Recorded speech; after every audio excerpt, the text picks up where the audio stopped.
కేసీఆర్ సభ ఉందని తెలిసే కుత్సిత బుద్ధితోటి రేవంత్ రెడ్డి మేడిగడ్డ టూర్ పెట్టుకున్నారని ఆరోపించారు హరీష్ రావు. కేసీఆర్ ప్రజా సమస్యలపై మాట్లాడితే రేవంత్ రెడ్డి మాత్రం ఫ్రస్ట్రేషన్లో మాట్లాడారని సెటైర్ వేశారు.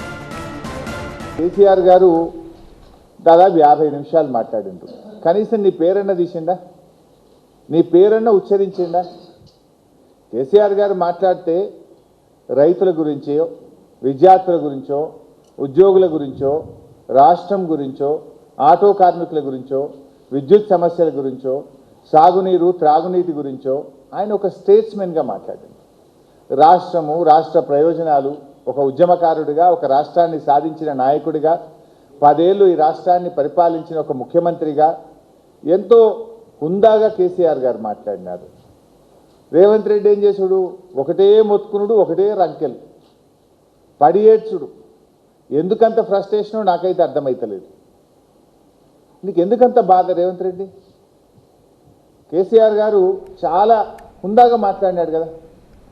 ఆయన కేసీఆర్ గారు స్టేట్స్మెన్గా మాట్లాడితే నువ్వు స్ట్రీట్ మ్యాన్గా మాట్లాడినావు.